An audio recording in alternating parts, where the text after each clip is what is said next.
So, sa pagsimula natin, itong nakaraang mga linggo, we are in the series of Real People, Real Impact. At napakarami nating iba't ibang buhay o mga character sa Bible na napag-aralan. At kung makikita natin yung mga buhay nilang lahat, God has truly been faithful. Dahil ginamit sila ng Panginoon para magkaroon ng tunay na impact dun sa panahon nila. Ngayong araw na to, yung pag-aaralan nating buhay ay yung impact na nagawa niya, hindi lang at one point in time, but for all the history of time. And what better way to end the series on Real People, Real Impact? The best way to end the series is to study the life of the person who impacted not only our lives in this world, but also our eternal life. So today, we will study about Jesus. And yung Resurrection Sunday message natin ngayong araw na ito, yung title is The Greatest Rescue. So okay lang po ba? Bago tayo magsimula, pwede bang batiin nyo yung katabi ninyo? Happy Resurrection Sunday. Amen, amen. So I pray na mangusap sa atin ng Panginoon para maintindihan natin kung bakit natin sineselebrate itong Holy Week. Sino sa atin dito ang excited pag Holy Week na? Pwede magtaas ng kamay? Bakit kayo excited? Dahil walang pasok. Tama? Okay. Okay naman yun, no? Pero I hope na as we study today kung anong significance nung sineselebrate natin ngayon, that our perspective will change. And next year, when we celebrate the Holy Week, we would appreciate the victory that we have in Jesus. So ngayong araw na to, we have 3 simple points, no? The greatest rescue. Tatlo yung point natin. Una, the rescuee. Sino yung kailangang iligtas? Pangalawa, the rescuer. Sino yung tagapagligtas? And finally, the rescue. Kung ano ba at kung papaano ba na iligtas yung mga kailangang iligtas. So let's start with our first point, the rescuee. No? Sabi sa Genesis 1, verse 26 to 27, sabi dito, Then God said, Let us make man in our image, according to our likeness, and let them rule over the fish of the sea, over the birds of the sky, over the cattle, and over all the earth, and over every creeping thing that creeps on the earth. So makikita natin dito, this is the passage when God decided to create man. Out of all the creation of God, man is unique. You know why? Because sa lahat ng kinreate ng Panginoon, tayo lang ang binigyan ng Panginoon ng talino. Tayo lang ang binigyan ng Panginoon ng free will. At tayo ang binigyan ng Panginoon ng karapatan to manage His entire creation. Anong pinagkaiba natin, for example, sa mga hayop? Yung mga hayop, ang binigay sa kanila ng Panginoon ay instinct. Yun yung tinatawag nating animal instinct. Kaya, kung merong danger, anong instinct ng animal? To protect itself. Kung gutom siya, anong instinct ng animal? To hunt. Pag nanganak siya, pansinin ninyo, anong instinct niya? To provide for the young. So these are called animal instincts. And these are programmed action. Ibig sabihin, pag ganito yung gagawin nila. You see? But humans, God gave us intelligence to learn and to adapt. God gave us free will to choose our actions. And that is the main difference. We have free will. No? Let's jump to verse 2. Sabi dito ng Panginoon, di ba? Sabi ng Panginoon sa tao, di ba? Nilagay niya sila sa Garden of Eden, tapos sinabi sa kanila, i-manage nila yon. Tapos sabi sa verse 16, The Lord God commanded the man, saying, From any tree of the garden you may eat freely, but from the tree of the knowledge of good and evil you shall not eat. For in the day that you eat from it, you will surely die. No? So kung makita natin dito, libre sila na gawin ang lahat ng bagay. Kung gusto nilang kumain, may pagkain. Hindi nila kailangan magtrabaho. God only gave them one command. And that command is to not eat from the tree of the knowledge of good and evil. You see? And what will be the consequence? If they eat of it, they will surely die. So you see, God gave them a command, and they had the free will to choose what to do. Why? Because without choice, there is no such thing as obedience and love. If we are robots, we are not obeying. We are programmed to do as we are said. But we are humans. Diba? Ba't tayo binigyan ng free will ng Panginoon? Because for there to be love, for there to be a relationship, there has to be a choice. And God wanted to have a loving relationship with man. That is why we were given free will. But what happened with the free will na binigay sa atin? Sabi dito, when the woman saw that the tree was good for food and that it was a delight to the eyes and that it was desirable to make one wise, she took from its fruit and ate and gave also to her husband with her, and he ate. Then the eyes of both of them were opened, and they knew they were naked, and they sewed fig leaves together and made themselves loin coverings. So when Satan tempted Eve to eat from the tree of knowledge of good and evil, ito yung gusto kong sabihin sa ating lahat. Satan did not sin for Adam and Eve. It was them who chose to disobey God. And when they disobeyed God, they sinned against God. And the consequence is what? They would die. Buhay naman sila. But you know what? They died spiritually. They could not live forever anymore. They could not have an intimate relationship with God anymore. Because prior to sinning against God, you know what? Every day God comes down and spends time with them in the Garden of Eden. But after that, they could not spend time with God anymore. No? So, anong sinabi ng Panginoon? Sabi ng Panginoon, behold, the man has become like one of us. Diba kanina, God, diba? Let us make man in our image. Ngayon, man has become like one of us. So we can see here that God was talking to someone. He was not alone when He created the world. And later on, we'll get back to that. Pero anong sinabi niya dito? Parehas na sila sa atin. They know good and evil. So anong pwedeng mangyari? He might stretch out His hand and take also from the tree of life and eat and live forever. Therefore, the Lord God sent him out of the Garden of Eden to cultivate the ground from which he was taken. Initially, God did not forbid man to eat from the tree of life. Why? He was sinless initially.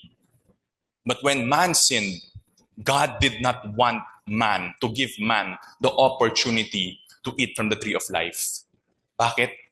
Ayaw ng Panginoon na mabuhay for all eternity ang tao na meron siyang kasalanan. God does not want man to live for all of eternity cursed. Kaya anong ginawa? Pinaalis sila ng Panginoon sa Garden of Eden. At nung nagkaanak si Adam and Eve, anong nangyari? Pinatay ng isang anak nila yung isang anak nila. So when we jump to Genesis chapter 6, makita natin dito, the Lord saw that the wickedness of man was great on the earth, and that every intent of the thoughts of his heart was only evil continually.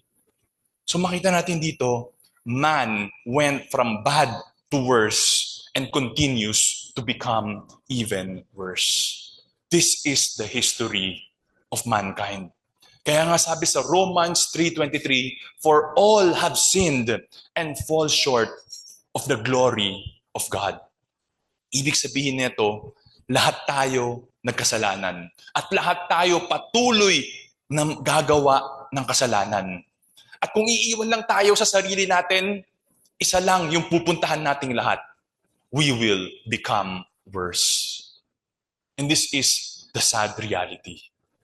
When we look at our world right now, we are really advancing technologically. But look at the morality of mankind. It is becoming worse and worse. Kaya nung sabi sa Romans 6:23, for the wages of sin is death. Ang death na tinutukoy dito is not physical death. This talks about spiritual death. Ibig sabihin, parang nagtatrabaho tayo, yung wage natin, yung sahod natin, definitely monetary.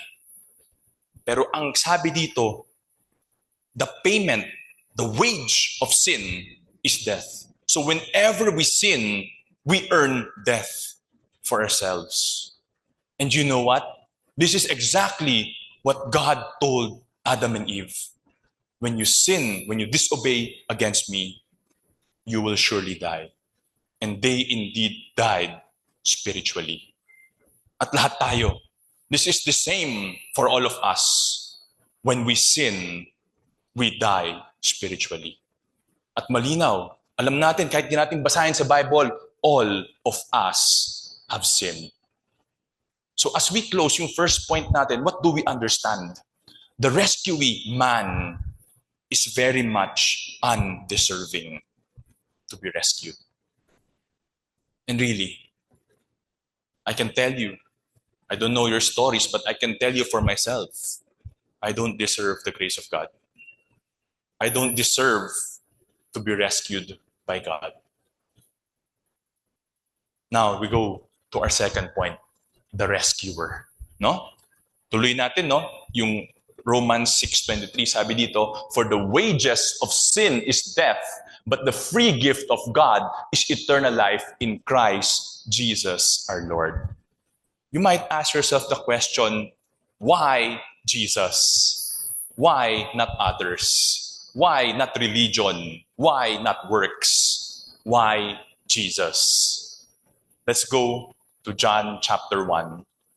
No, sabi dito, in the beginning was the Word, and the Word was with God, and the Word was God. He was in the beginning with God. All things came into being through him, and apart from him, nothing came into being that has come into being. In him was life, and the life was the light of man. So you see, these 4 verses talks about the Word.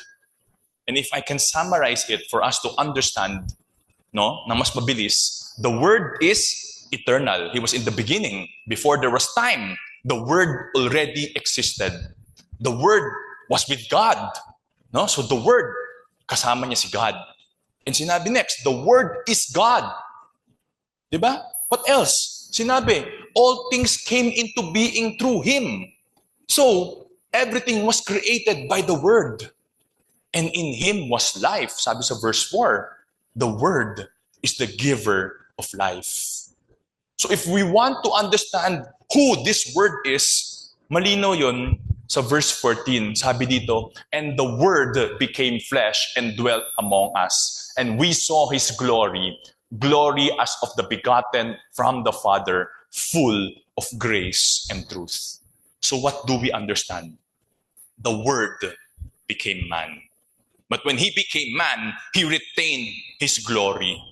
The Word is gracious, and the Word is the source of truth. And we know who the Word is. The Word is Jesus. So if we can summarize everything, Jesus, who is Jesus? Jesus is the eternal, glorious God, the creator, the giver of life, the source of truth, who chose to become man. And this happened 2,000 years ago. Sabi sa Luke 2 verse 7, and she gave birth to her firstborn son, and she wrapped him in clothes and laid him in a manger because there was no room for them in the inn. 2,000 years ago, Jesus was born into our world. Jesus indeed become man. You know, in their time before, ang hirap na hirap silang patunayan sa mga tao, naging tao talaga si Jesus. Because marami sa kanila naniniwala that Jesus was God, but He was only a spirit, or He just took the form of man, na hindi siya talaga naging tao. They were trying to prove Him that He indeed become man. Pero sa panahon natin ngayon, baliktad. Jesus is just a man. He is not God. Yan naman ang struggle natin ngayon.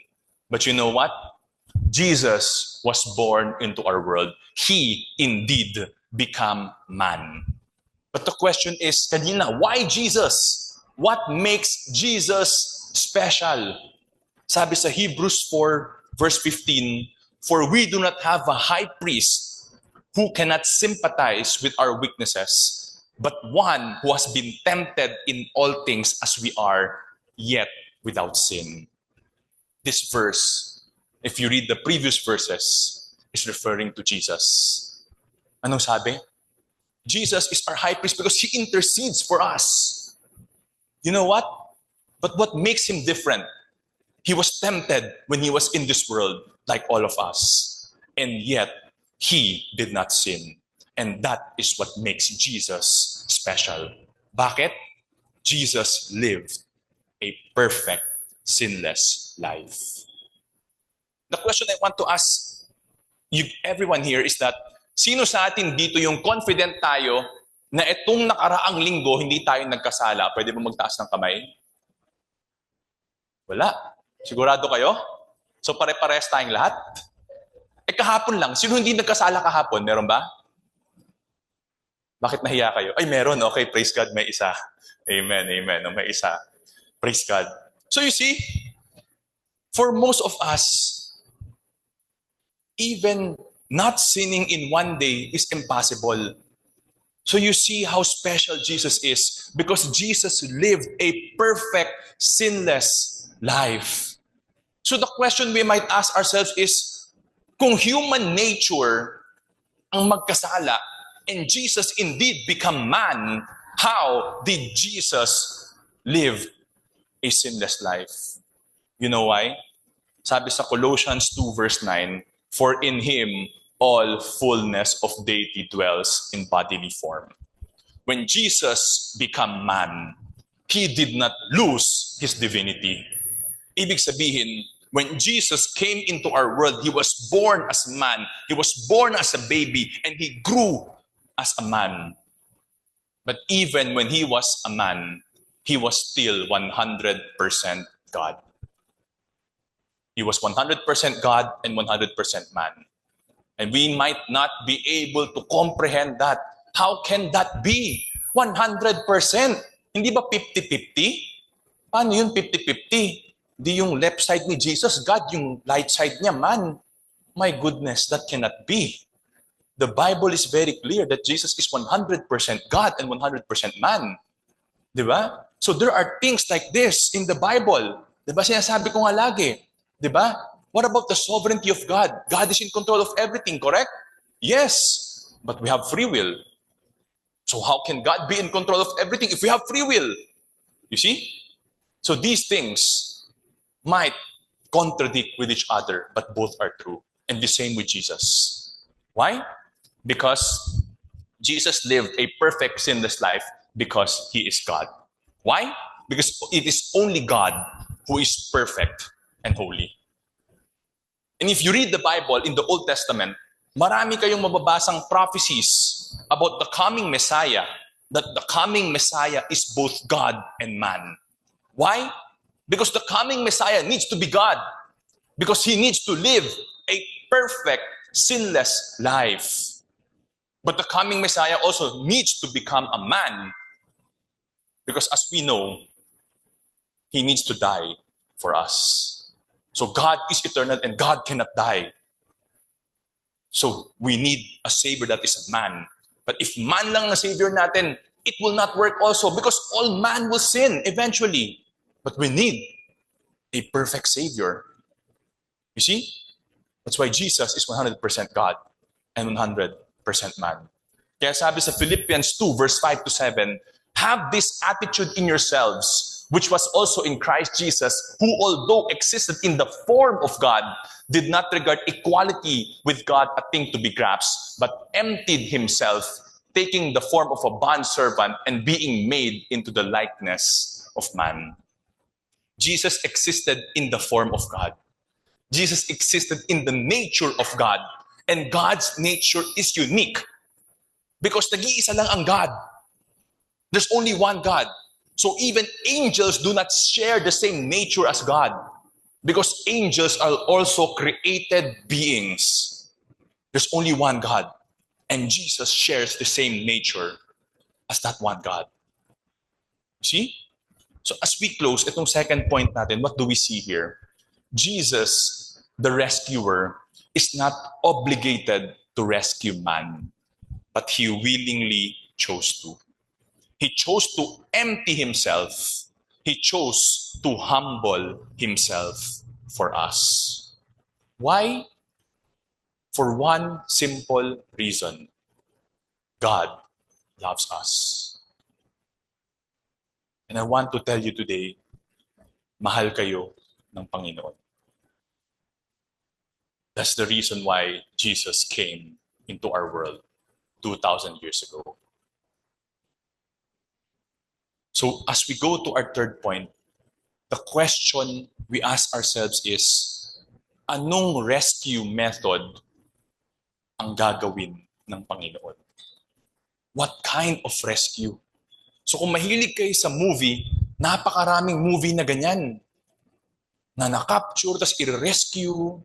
Diba? Ang gandang manood ng ganung movie. But you know what?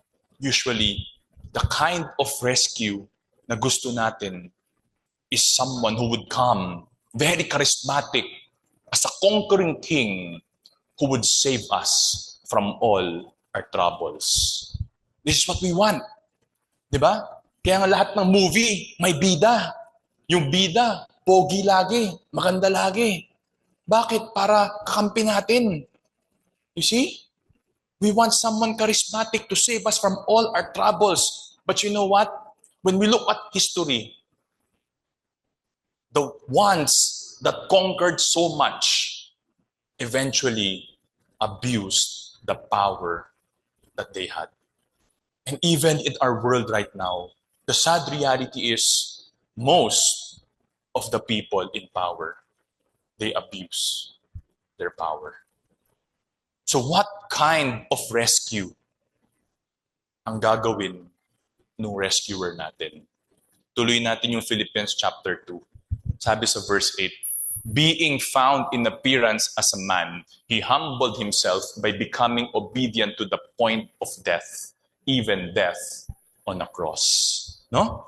So makikita natin dito, when Jesus came 2,000 years ago, he did not come as a conquering king, but he came in all humility, ready to give his life. But someday, when you read the Bible in Revelation, someday Jesus will come back. And when he comes back, he will come as a conquering king. But 2,000 years ago, when he came to conquer not nations, but he came to conquer the worst problem in our world. You know what that is? Jesus came to conquer the root of all problems in this world, sin. Because it is sin that brought death to this world. It is sin that separated man from God. It is sin that destroyed the intimate fellowship of God with man. Nung pumunta si Jesus sa mundo natin 2,000 years ago, hindi lang yan yung tumatakbo na yung panahon, biglang naisipan ng Panginoon, oo nga no, pwede ko palang gawin ito. Or yung nagkataon lang na sinabi ng Panginoon, okay, bababa na ako sa mundo para ililigtas ko na itong mga pasuway na mga tao. You know what? It is not according to chance or by chance that Jesus came. It is according to God's redemption plan. So you might see You might say, ano ibig sabihin ng redemption plan? Diba, you know what? It's what God planned from the moment man sinned for the very first time. So I know it's small, but this is a timeline of God's redemption plan. At makikita natin dito yung faithfulness ng Panginoon. So let's go to where everything started in Genesis 3 when man committed sin. Ito yung sinabi ni God dun sa serpent, which we know the serpent is Satan. Sabi dito, I will put an enmity between you and the woman, and between your seed and her seed. He shall bruise you on the head, and you shall bruise him on the heel. Itong verse na to, Genesis 3:15, di ba? Immediately after man committed sin, this is what Bible scholars call proto-evangelicum. Ano ibig sabihin nun? It is the first mention of the gospel in the entire Bible. The good news that there is hope in the seed of the woman. You see?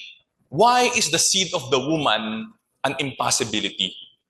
Because when you read the Bible and when you understand the Hebrew of this word, this talks about the seed that comes from male. So how can the seed come from a woman? That itself is a miracle. And we know that happened 2,000 years ago. But apart from divine intervention, that is an impossibility. So anong pinangako ng Panginoon? The seed of the woman, he shall bruise you on the head. Yan ang sinabi niya doon sa serpent. Ano ibig sabihin nito? It's a promise of God that this seed would defeat you, would crush your head. Ibig sabihin, this seed would defeat the power of sin and death. But there is a cause. What's the cause? You shall bruise him on the heel. The cost is the seed would suffer. You see? And this happened around 3,900 BC when man sinned. Now let's jump to 2000 BC. Anong pinangako ng Panginoon kay Abraham?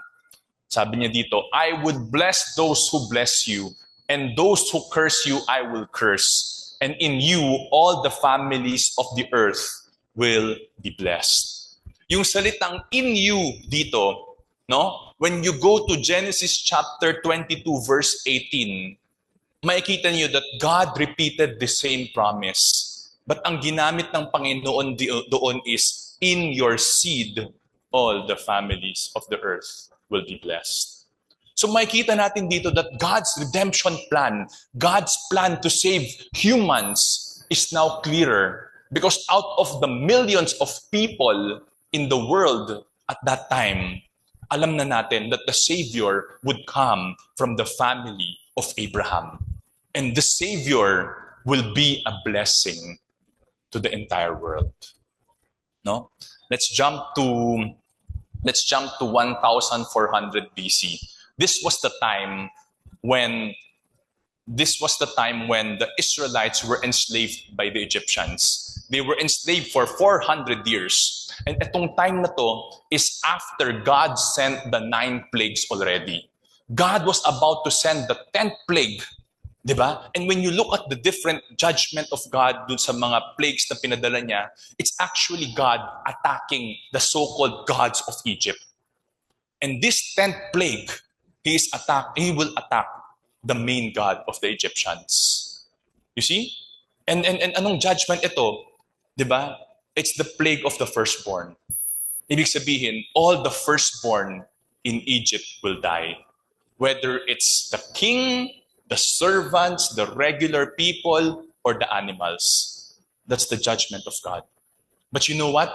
Sinabi niya sa mga Israelites, iiyak ang buong Egypt ngayong gabi. Pero sa inyo, walang maririnig na kahit na isang iyak. But you have to do something. Anong pinagawa sa kanila? Pinagawa sa kanila is pinakuha sila ng lamb, pinapatay sa kanila yung lamb, tas yung blood ng lamb, pinalagay dun sa doorpost at sa lintel ng mga bahay nila. At sinabi sa kanila, when the angel of death goes around Egypt, pag nakita niya yung dugo sa doorpost, he will pass over the house. Ibig sabihin, walang mamamatay sa bahay na yun. And indeed, it happened. And because of that, the king released the Israelites from their slavery. So this became the major festival of the Jewish people. When they celebrate the Passover, they remember the judgment of God on sin. And they remember the faithfulness of God in saving them. So you see, pinapakitaan na tayo ng Panginoon dito nung tinatawag nating substitution, the concept of substitution. You see? Now let's move forward to 1000 BC. This was the promise of God to David. Anong sabi niya kay David? When your days are complete and you will lie down with your fathers, I will raise up your descendant after you, who will come forth from you, and I will establish his kingdom, and he shall build a house for my name, and I will establish the throne of his kingdom forever. Yung sinabit yung word na descendant dito, yung Hebrew neto is zerah. Okay? It is exact same Hebrew word for the word seed. So you see, descendant and seed, parehas lang yun. So finally, mas clear na ngayon. Hindi lang kay Abraham, alam na natin that the future Savior would come from the tribe of Judah, specifically from the kingly line of David. At anong sinabi ng Panginoon? I will establish the throne of His kingdom forever. Ibig sabihin, the kingdom of the seed will have no end. It is an eternal kingdom. So sino ba yung sumunod na hari kay David? It was Solomon. And Solomon expanded the kingdom of Israel at that time more than David. But you know what? His kingdom ended. After his life, yung anak niya, anong nangyari? Winaldas yung kingdom. It was divided immediately. So it is clear that the promise of the seed, it was not Solomon. And when we move forward to the different prophets in the Old Testament, di ba? Makikita natin dito na ito yung isa sa mga prophecy about the coming Messiah. Sabi dito, but he was pierced through for our transgressions. He was crushed for our iniquities. The chastening for our well-being fell upon him. And by his scourging, we are healed. So you see, the coming Messiah is not a conquering king, sinasabi na to ng mga prophets. He is not a conquering king. Because his purpose is not to set us free from slavery to our human masters, whether it's kings or tyrants or terrorists or whatever. The purpose of the Savior is to set us free from the tyranny of Satan. Whether we admit it or not, we are all enslaved by Satan. Why? Because we are all sinners. And the reality is, none of us can break free from the chains of sin, from the power of sin. None of us can do it. Kaya right now, if you're telling yourself, this is my struggle, alam ko namang mali, pero hindi ko matigil gawin. Nag-commit na ako, nag-promise na ako ilang beses na hindi ko nagagawin, pero paulit-ulit ko pa rin ginagawa. You know why? Because we do not have the power to break free by ourselves. Di ba? Kaya 2,000 years ago, sabi sa Luke chapter 1, this is 4 AD. Di ba? This is Luke chapter 1, sabi dito, the angel said to her, do not be afraid, Mary, for you have found favor with God, and behold, you will conceive in your womb and bear a son, and you shall name him Jesus. Mary was afraid because of the angel, but more than that, she did not understand how she can become pregnant because hindi pa sila kasal ni Joseph nung time na yun. But you know what? Anong sabi sa kanya ng Panginoon? Diba? Your son, he will be great, and he will be called the Son of the Most High, and the Lord God will give him the throne of his father David, and he will reign over the house of Jacob forever, and his kingdom will have no end. So you see, this was the promise of the angel to Mary. The angel told her that the Spirit of God will come upon you. And that is the reason why you will get pregnant.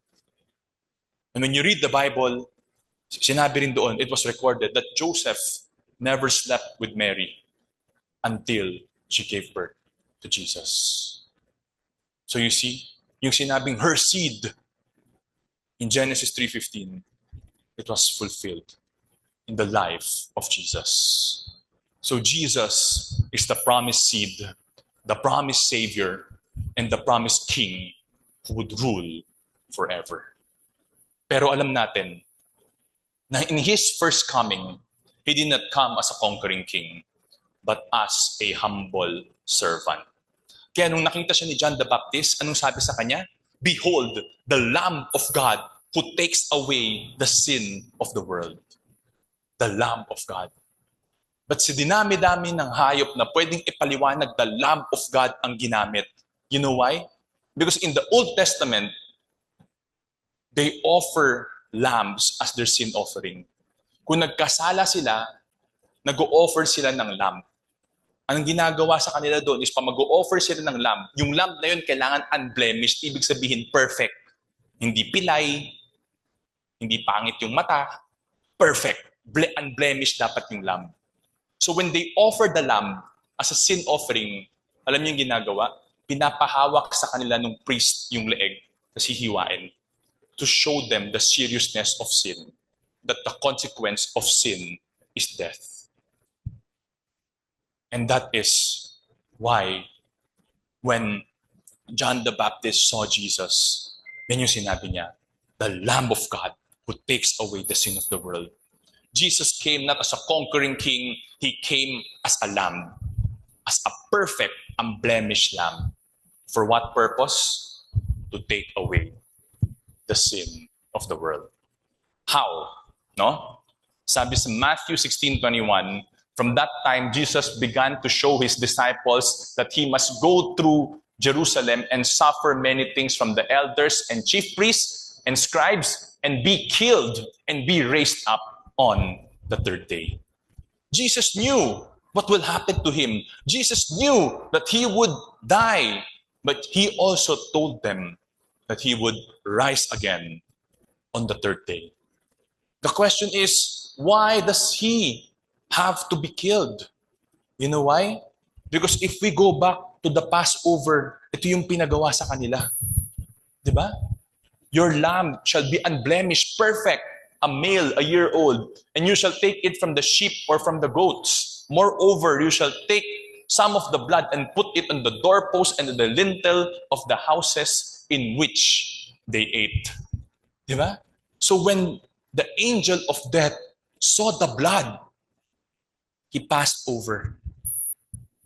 Hindi na sinilip ng angel of death yung bahay. Makasalanan ba? Mabait ba? O masama yung nakatira dito? It did not matter who was in the house. What matters was the blood on the doorpost. Someone has supposed to die in all the houses that night. But because of the blood, they were granted life. Na-pass over sila. So you see, it was not because of who was in the house, but it was because of the blood of the Passover lamb that saved the people in the house from death. So what does this mean? The death of Jesus was necessary to atone for the sins of mankind. Jesus is the lamb who takes away the sin of the world. You may ask, kung loving naman ng Panginoon, bakit kailangan pang ma-atone for yung kasalanan? Hindi ba pwedeng patawarin na lang niya tayong lahat? Yes. God is loving and God is merciful. But let us not forget that God is just and God is holy. And the justice of God demands that all sin be punished. Because if God will not punish sin, then one thing we can say, God is evil. Because He does not judge the wrong. You see? So sa atin, we are very subjective. Kung tayo ang naagrabyado, anong gusto natin? Justice. Pero kung tayo ang nang-agrabyado, anong gusto natin? Mercy. You see? That's the problem with our world. Kaya hindi natin maintindihan minsan yung justice ni God. Because selfish tayo by nature. Kung anong advantage para sa atin, yun yung gusto natin. You see? But God is not man. God is perfect. God is holy. That is why He cannot live sin unpunished. And the only acceptable sacrifice is Jesus. Because it's only Jesus who lived a perfect life. Kaya ano sabi ni Jesus? Nung kumakain sila, was the Last Supper. Diba? Jesus took some bread and after a blessing, He broke it and gave it to His disciples and said, "Take, eat. This is my body." And when He had taken the cup and gave thanks, He gave it to them, saying, "Drink from it, all of you. For this is my blood of the covenant, which is poured out for the many for the forgiveness of sins." So you see, in the Last Supper, sinabi na ni Jesus sa kanila na ibibigay niya ang buhay niya para mapatawad ang kasalanan ng sanlibutan. And after the Last Supper, Jesus went to the Garden of Gethsemane to pray. He brought some of His disciples, the 3 disciples with Him. So sinabi niya sa kanila, "You pray with me." Nakikita nila na parang problemado si Jesus nung time na yon. Diba? There was something bothering Him. Pero instead na mag-sympathize sila with Jesus, anong ginawa nila? Natulog sila. Gabi na kasi yan, inantok sila. Diba? Ano sabi sa kanila ni Jesus? Sabi ni Jesus, "My soul is deeply grieved to the point of death. Remain here. Keep watch with me. Pagdasal niyo ako." Diba? "I am deeply grieved," sinasabi ni Jesus sa kanila. This was the Last Supper. So alam natin, this was the same night that He will be captured. So bakit deeply grieved si Jesus? It is not because alam niya na pag nahuli siya, iiwan siya ng mga kaibigan niya. It's not because of that. It is also not because takot siya. He was scared of the pain that He was about to go through. It's not that. Diba? Ano sabi sa verse 39? "And He went a little beyond them and fell on His face and prayed, saying, 'My Father, if it is possible, let this cup pass from me, yet not as I will, but as You will.'" So pag napanood nyo yung Passion of the Christ, makikita nyo na nagpa-pray si Jesus doon, this was the time of His greatest struggle with Satan. Makikita nyo how Hollywood pictured that nung nagpe-pray siya doon sa Garden of Gethsemane. This was the time of His most intense struggle with Satan. Hindi ito yung after nung 40 days and 40 nights na nag-fasting siya. Hindi yun. This was the most intense. Why? Because Satan was tempting Him to not go through the cross. Kung hindi naman takot si Jesus sa pain na pagdaraanan niya, bakit intense yung struggle niya dito? Bakit pagbabasahin mo yung Greek nito yung pawis ni Jesus tumutulo dugo, hindi tubig. Ganun kagrabe yung struggle niya. Why? You know why? Because He knows what He will go through when He goes to the cross. Alam niya that when He goes to the cross, He will bear the sin of humanity. And the idea of becoming sin, the idea is unimaginable for a pure and holy God. Kaya sabi sa Old Testament, di ba? The holiness of God, He cannot look at sin. how much more become sin? That was the greatest struggle of Jesus. And he knew, because he will bear the sin of mankind, he will be separated from his Father. Na for all of eternity, magkasama sila. That was the pain of Jesus. Kaya sinabi sa 2 Corinthians 5:21, He made Him who knew no sin to be sin on our behalf, so that we might become the righteousness of God in Him. Jesus was not made a sinner. Kaklaruhin ko yan. Hindi siya ginawang makasalanan ng Panginoon. And Jesus was not punished for his sin. No. When Jesus gave his life for us on the cross, when the Father looked at him, the Father treated him as if he was the sinner. And the Father charged to him the punishment of the sin of all of humanity. That is why that was very unbearable for Jesus. He was deeply grieved. He was in pain. But despite that, sinabi niya, yet not as I will, but as you will. Bakit? Alam niya yung purpose niya kung bakit siya pumunta sa mundong ito. And that is to give his life so that we can have our life. So what happened? Pumunta na si Judas. At sinabi ni Judas sa mga kasama niya na mga sundalo, kung sino yung hinalikan ko, yun yung huliin ninyo. At nung lumapit siya kay Jesus, ang sinabi niya pa, Hail, Rabbi!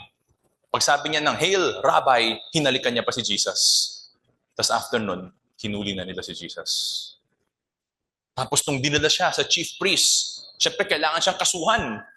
Naghanap na sila ng mga false testimony against Jesus.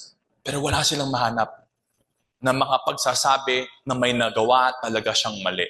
He lived a perfect life. He obeyed the law perfectly.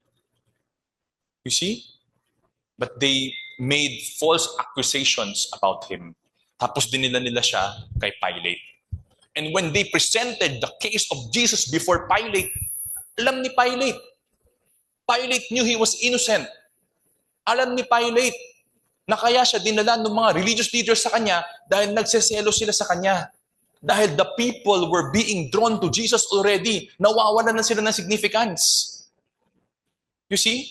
It was out of jealousy. Alam ni Pilate. Alam niyang walang mali si Jesus. Kaya ayaw niyang kasuhan.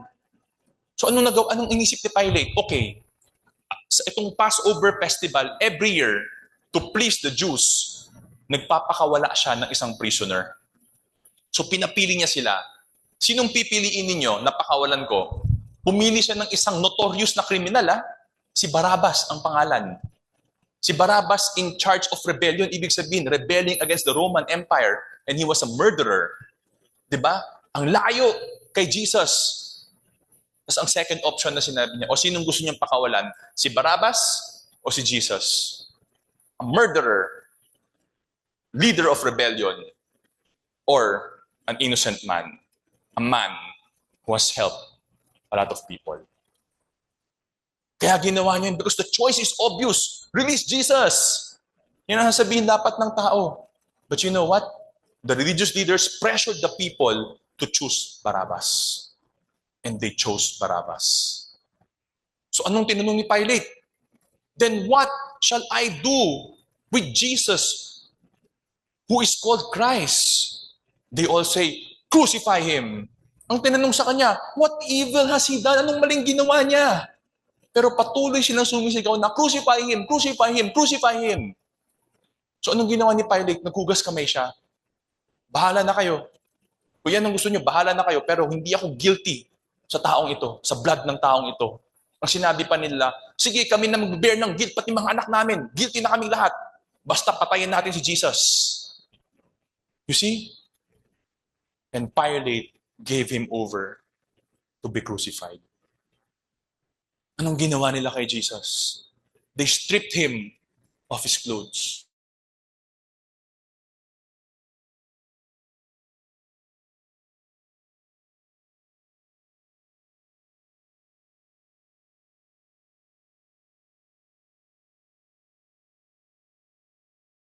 Na-pierce yung skin niya doon. Tapos nagbaho silang lahat sa kanya, minamak nila siya, dinuraan nila siya. Hinampas-hampas nila yung ulo niya. Hindi lang yun, tinanggal nila yung damit niya. They scourged his back.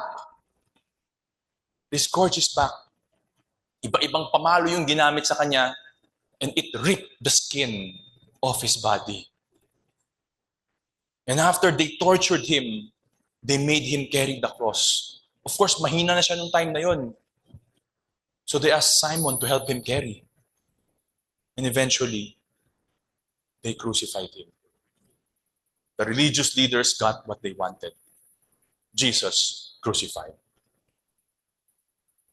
You see, when you look at this picture, it might look like defeat. Because alam natin that usually, sa mga pinapanood natin mga palabas, na pag namatay yung bida, pangit yung ending. This might look like defeat, but I tell you, it is not. You know why? Because at the cross of Christ, God's justice and God's mercy met. Ano ba yung demand ng justice ni God? God's justice demand that sin must be punished. But what does God's mercy desire? God's mercy desires for all men to be forgiven and to be saved. For all man to have hope. But both are contradicting. Why? Because all men are sinners. So all men deserve to be judged. How can God's mercy and God's justice meet? It's impossible apart from the cross of Christ. Walang kayang magligtas sa atin, so He Himself came down into our world. Because none of us can pay the penalty that God requires for sin. And the requirement is a perfect sacrifice. It's only Jesus who is perfect. That is why no matter how sincere I am right now, kahit sa mga anak ko, I will tell them, I love you guys so much. And I will give my life so that you will be saved. You know what? I will start a cult. Because that is not possible. That is unacceptable because I am far from being perfect. That is why it is only Jesus who can set us free. That is only Jesus who can save us. Kaya sabi sa John 19 verse 28, after this, Jesus, knowing all things have already been accomplished to fulfill the scripture, said, I am thirsty. Jesus showed everyone who He is. By His miracles, by His teachings, He showed everyone who He is. Jesus already discipled His disciples. Of course, alam natin iiwanan nila siya. But He already prepared them for the work after the ministry that He has planned for them. Jesus has already accomplished what He came to do when He was on the cross, to give His life for ours. Lahat ng prophecy na fulfill na ni Jesus. Sabi dito, di ba? To fulfill the scripture. All the prophecies Jesus has fulfilled already to confirm that He is the Messiah. You see, when you read the Old Testament, there are so many prophecies about the coming Savior. There's over 300. You see? So Peter Stoner, a mathematician, he computed 8 prophecies only, 8 specific prophecies only happening in the life of one man. 8 only. And the probability is 1 in 10 raised to 17. Ibig sabihin, ganyang karami yung probability. 8 prophecies. Paano natin mas maintindihan to? Itong buong Pilipinas, pupunuin ko yung buong Pilipinas ng 1 peso coin. 4 feet deep, ganito kataas. Pwede mag-swimming sa coins. Okay? Tapos yung buong Pilipinas na merong 4 feet deep na piso, yung isa doon lalagyan ko ng X. Randomly itatapon ko sa Pilipinas, tapos iba-blindfold ko yung anak ko na si Rib, siya kasi yung makulit, no? Ba-blindfold ko siya, tapos sasabihin ko sa kanya, anak, yung unang barya na mapupulot mo, yun dapat yung may X. Is that possible?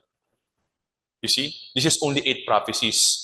Nung kinumpute ni Peter Stoner, 48 prophecies happening in the life of one man. Hindi lang 1 in 10 raised to 17. It became 1 in 10 raised to 157. 157 zeros. And you know what? Jesus fulfilled over 300 prophecies in his life. So you see, 2 things I want to share. Number 1, the chance of any human accidentally fulfilling all messianic prophecies is virtually 0. And Jesus is not by chance the prophesied Savior. He is, by God's sovereign design, the Savior of the world. It's only by God's sovereignty that all prophecies would happen in the life of one man. You see? That's why in John chapter 19, verse 30, therefore, when Jesus had received the sour wine, he said, it is finished. And he bowed his head and gave up his spirit. Jesus lived around 30 years when he was in this world.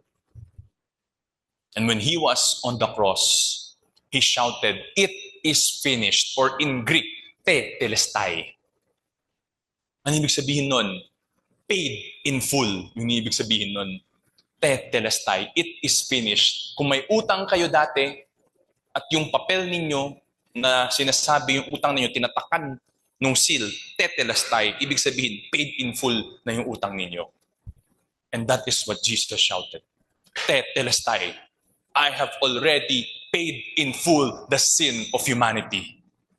Tetelestai. It is finished. Mission accomplished.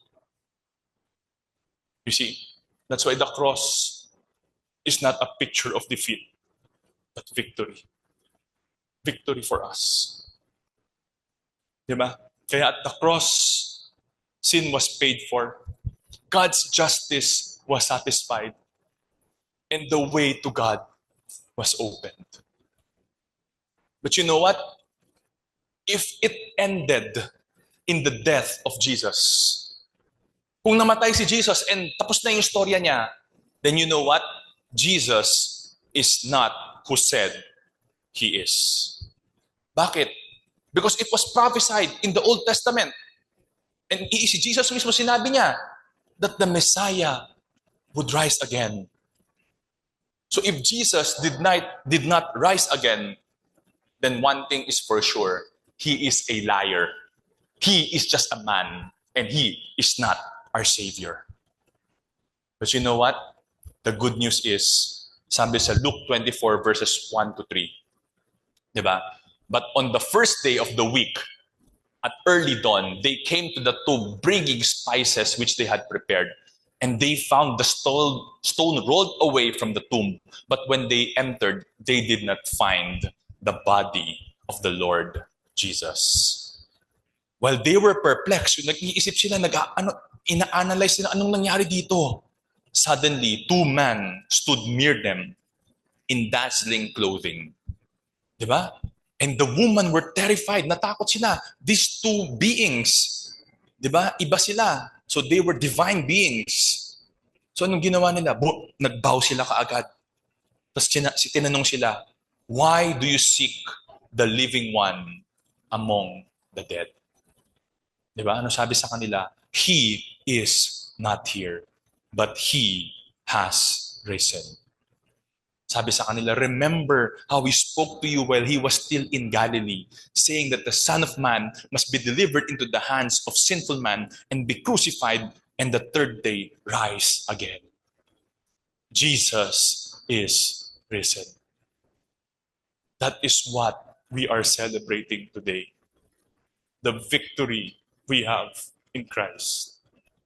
That is why the resurrection of Jesus proved that He is our Savior, that He is God, and that He is the only way for us to be saved. That is what we are celebrating today. The hope that we have in Jesus. That is why itong si Sir Lionel Lucco, he is the world's most successful lawyer. You can research him. He is the world's most successful lawyer. And towards the end of his career, he studied the resurrection of Jesus. And this is what he said. I say unequivocally that the evidence for the resurrection of Jesus Christ is so overwhelming that it compels acceptance by proof, which leaves absolutely no room for doubt. The world's most successful lawyer, who is an atheist, ito yung sinabi niya. When he studied about the evidence of the resurrection of Christ, sinabi niya, it is so overwhelming. The evidence is so overwhelming that it compels acceptance by proof. Hindi niya sinabing acceptance by faith. Sinabi niya, by proof, by the evidence, there is no room for doubt that the resurrection of Jesus indeed happened. And when he found this truth, he eventually gave his life to Jesus. So you see, tayo believing the resurrection, it is not by faith only. It is not blind faith. Because when we look at the evidences, we can see that Jesus indeed resurrected from the dead. That is why, as I close today, I'd like to share this verse, which I believe most of us know, John 3:16. For God so loved the world that He gave His only begotten Son, that whoever believes in Him shall not perish, but have eternal life. Kung makikita nyo yung redemption timeline, nandito na tayo sa present day, 2025. Bakit? Because we are still living in the redemption plan of Christ, of God. Matatapos lang to at the end of times. So we are part of history. But you know what? Why am I sharing this verse? Because all of us here today, we need to make a choice. Whether to believe in Jesus or not. And it is very clear in John 3:16 that if we want to have eternal life, if we want to not perish, to not die spiritually, then we need to put our faith in Jesus. I tell you, there is no middle ground. It is either we believe in Jesus or we don't. There is no later, there is no tomorrow, there is no maybe, there is no I believe some, I won't believe some. Walang ganon. There's only two choices, to believe or not to believe. You know why? Because ito yung gusto kong sabihin sa inyo. The hope, the resurrection of Jesus brings means nothing to us if Christ is not in us. You know why? Because only those who put their faith in Jesus, whose sins will be justified, whose sins will be forgiven. So even if we know what Jesus did for us, but we don't put our faith in Him, we will not be saved. So I pray today na nangusap sa atin ng Panginoon. And nangusap sa atin ng Panginoon, and that today, magde-decide tayo na ibigay natin yung buhay natin sa Kanya. So as I close, this is my encouragement sa inyo. Again, as I started, tayong mga tao, binigyan tayo ng Panginoon ng free will. We all have a choice to make. Even if I desire, even for my children to be saved, I cannot make that choice for them. All of us, we have a choice. And I pray that today, if you have not yet done it, that today you will choose Jesus. That today you will put your faith in Him. That today you will receive Him in your life as your Lord and Savior. That today you will receive His forgiveness. And by His grace alone, today you receive eternal life. Eternal life is not something after our time in this world. Eternal life can be guaranteed today. Because John 3:16 says, if we put our faith in Jesus, we have eternal life. So as I close, be rescued today. I pray na wag nating sayangin yung greatest rescue. I pray that we do not waste the opportunity we have. Because sabi ko nga, lagi, tomorrow is not guaranteed. So I pray today, we choose Jesus. We choose to be rescued. So I'd like to encourage all of you to just bow down your heads as we close in prayer. Kung ngayong araw na to, nangusap sa inyo ang Panginoon, kung ngayong araw na ito, naintindihan nyo kung sino tayo, na makasalanan tayo, at hindi natin deserve ang grace ng Panginoon, ang love ng Panginoon. Pero ngayong araw na to, naintindihan natin kung sino si Jesus at kung anong ginawa ni Jesus para sa ating lahat. If today you want to be rescued, if today you want to be saved, why don't you choose Jesus today? Why don't you put your faith in Jesus today? So right now, I want to give you the opportunity to be saved. Today, if you want to give your life to Jesus, if you want to receive the forgiveness that only Jesus can give, why don't you raise your hand for Jesus? If today is the first time that you want to give your life to Jesus. Amen. Amen.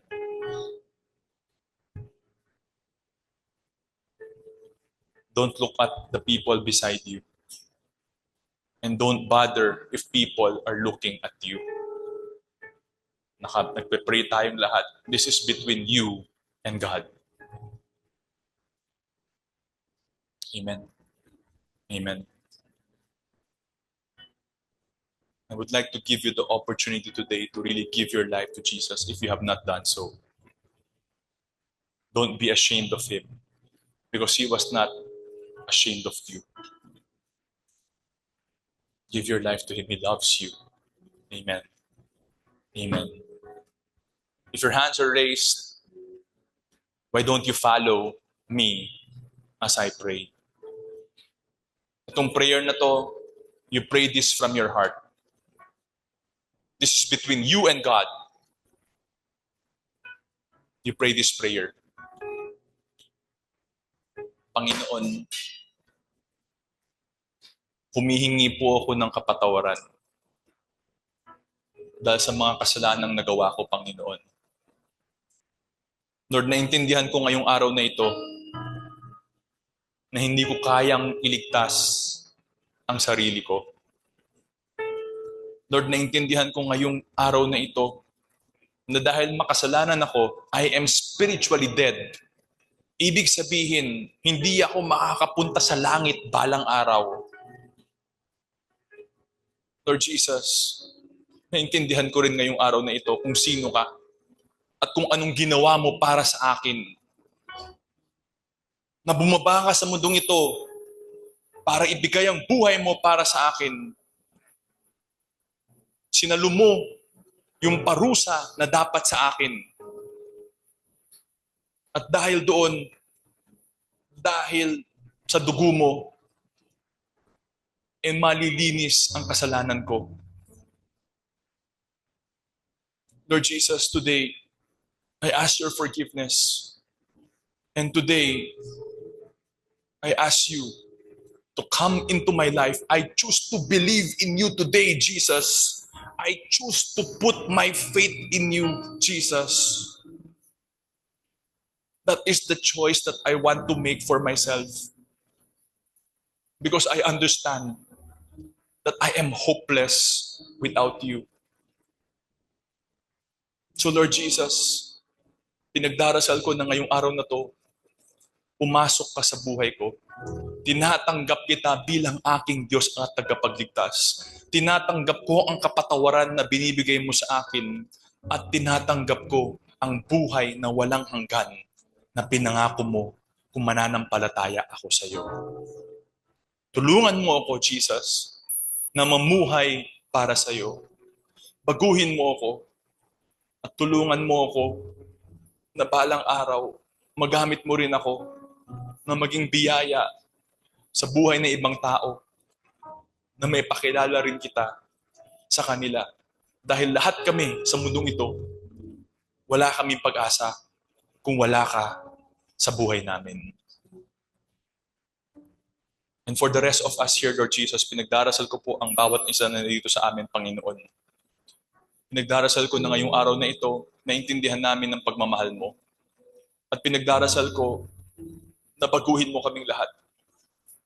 Para kung titignan kami ng tao, may encourage sila, Panginoon, na kilalanin ka. Dahil sa pagbabago na ginawa mo sa buhay namin, Panginoon, at dahil sa joy na meron kami, sa peace na meron kami, I pray, Lord Jesus, that we will be encouragers to the lives of other people so that more and more people in La Union will be saved. I pray that you use each and every one of us here today, Lord, to be a blessing to the life of others, to bring salvation to the lives of our friends, our families, our co-workers, Panginoon. I pray that your Spirit fill us all, you transform us all, you empower us all. Thank you, Jesus, for what you have done for us 2,000 years ago. Thank you because it's only in you that we have hope. So, Lord Jesus, we lift this prayer up in your name. We lift this service up in your name. We lift the worship up in your name because you alone deserves all the glory, the honor, and the praise. In Jesus' name we pray. Amen and amen. Thank you.